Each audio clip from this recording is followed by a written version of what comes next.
Paris 1902. Un homme est retrouvé mort, seul dans une ruelle du 14e arrondissement. Aucun papier d'identité, aucun témoignage. On ne sait tout simplement pas qui il est. Mais un homme arrive sur place. Il n'a rien d'un inspecteur ni d'un détective à la Sherlock Holmes. C'est tout simplement un fonctionnaire de la préfecture de police.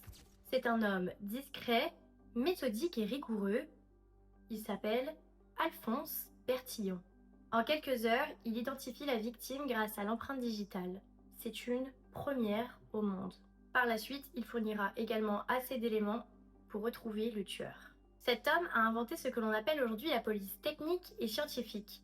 Il est le père de l'identification judiciaire. Sans lui, pas de mugshot, pas de fiche signalétique et pas de photos sur les scènes de crime. Qui est Alphonse Bertillon et pourquoi son nom a-t-il été éclipsé dans l'histoire ?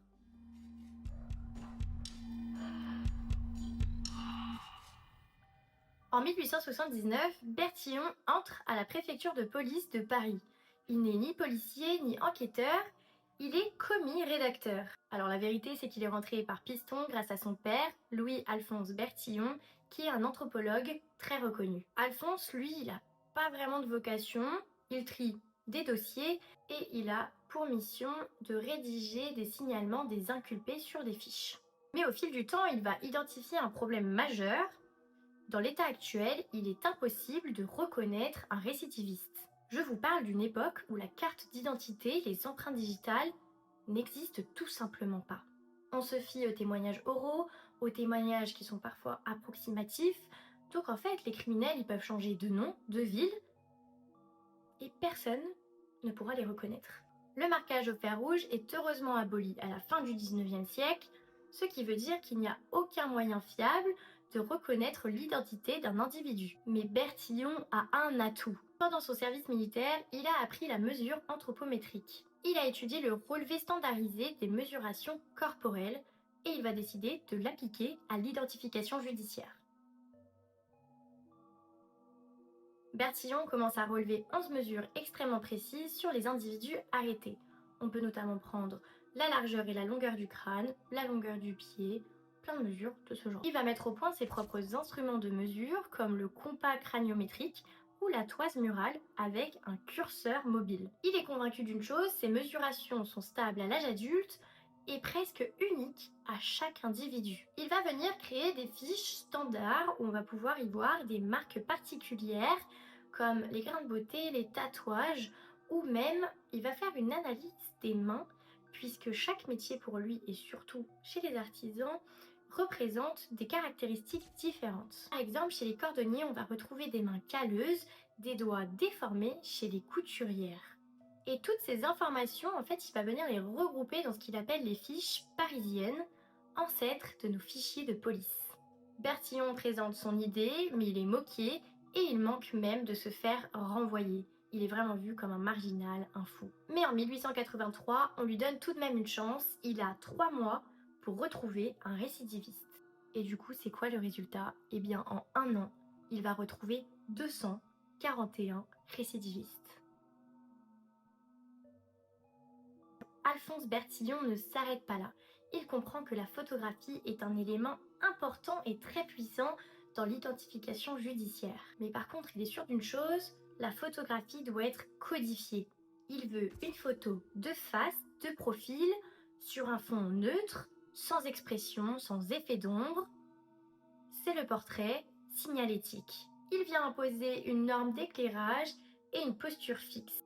Il construit même des appareils spécifiques pour garantir l'uniformité des prises de vue avec la chaise anthropométrique pour s'assurer de la stabilité et de la mesure avec exactitude. C'est ce qu'on appelle aujourd'hui le mugshot. Prendre en photo, c'est bien, mais ça n'est pas suffisant. Il vient prendre les photos pour les ranger dans des tableaux synoptiques. Ce sont des tableaux qui vont regrouper des criminels aux traits physiques semblables pour amener une rapidité à la comparaison. Puisqu'on parle de photographie, Alphonse Bertillon va aussi amener la photographie sur les scènes de crime. Ces photos, elles vont établir des éléments de preuve fiables et impartials. Il va mettre au point un appareil photographique monté sur perche pour prendre des clichés en plongée sans jamais déplacer le corps. Son objectif, c'est de figer la scène au moment où elle est retrouvée par la police. Alors vraiment, Bertillon, son truc, c'est de créer des instruments de mesure. Il va venir, pour les scènes de crime, créer des instruments qui vont permettre de mesurer la force qu'il faut pour forcer une fenêtre ou une porte, mais également aussi des appareils de photographie pour venir prendre en photo l'anatomie, comme des blessures, les oreilles, qui sont pour lui le plus important pour reconnaître un individu, et tout ce genre de détails sur un cadavre. Et ce n'est pas fini. Bertillon invente le portrait parlé. Il s'agit de reconstituer un visage à partir d'une description verbale en combinant des morphotypes standards comme la forme du nez, la forme du menton, la couleur des yeux. Il va même venir créer un vocabulaire, un lexique et des abréviations pour reconnaître les différents types de nez, de menton. Par exemple, FONL, ça veut dire front large. Le problème, c'est que ces portraits sont souvent approximatifs et surtout, ils font permettre des dérives. En 1912, le gouvernement impose aux populations nomades, notamment les Diganes, un carnet anthropométrique d'identité imposé dès l'âge de 2 ans. On vient utiliser les travaux de Bertillon comme un outil de surveillance qui dérive vers la discrimination. Aussi brillant et innovant qu'a été Alphonse Bertillon, il a commis dans sa carrière plusieurs erreurs fatales et aujourd'hui, je vous en démontre deux. En 1894, une affaire judiciaire secoue la France. Un officier de l'armée, Alfred Dreyfus, est accusé d'avoir transmis des documents secrets à l'Allemagne. L'unique preuve qu'on a contre lui, c'est un texte court, le fameux bordereau. Bertillon est appelé comme expert de l'écriture sur cette affaire, mais au lieu d'une analyse graphologique rigoureuse, il élabore une théorie très controversée. Selon lui, Dreyfus aurait volontairement tenté d'imiter sa propre écriture pour se faire passer pour un autre. Le problème, c'est que cette expertise va être utilisée comme la preuve principale lors du procès. Et Dreyfus, il est condamné à tort. Puisque quelques années plus tard, l'affaire éclate, Dreyfus était bel et bien innocent. L'erreur de Bertillon est dénoncée publiquement et il est accusé d'avoir instrumentalisé la science pour servir une décision politique. À ce moment-là, son image de savant rigoureux est ternie et il n'arrivera jamais à s'en remettre.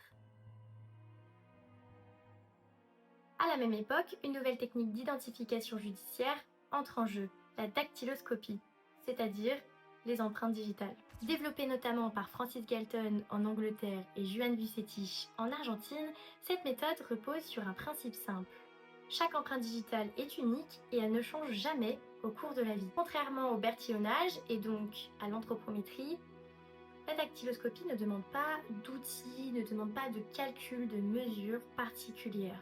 Elle est plutôt fiable, rapide et beaucoup moins coûteuse. Mais Bertillon refuse jusqu'à sa mort d'adopter cette technique. Ce qui est très drôle quand on sait qu'en 1902, c'est le premier qui arrêtera un meurtrier grâce à l'empreinte digitale. En fait, il la juge trop simpliste, pour lui c'est impossible qu'avec seulement une empreinte digitale, on puisse reconnaître un individu. Il se battra jusqu'à sa disparition en 1914 pour que l'anthropométrie prône face à la dactyloscopie, mais malheureusement, lors de son décès, c'est bel et bien la dactyloscopie qui sera utilisée dans toutes les polices du monde entier. L'empreinte digitale devient le nouveau standard de l'identification criminelle.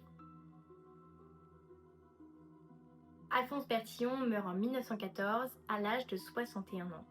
Il meurt discrètement et pourtant il a tout révolutionné. Il est le premier à avoir posé le principe fondamental: l'identité peut être prouvée scientifiquement. Même si son anthropométrie a été abandonnée, ses idées restent au cœur de la police moderne. Alphonse Bertillon, ce n'est pas juste un nom qu'on trouve dans un manuel.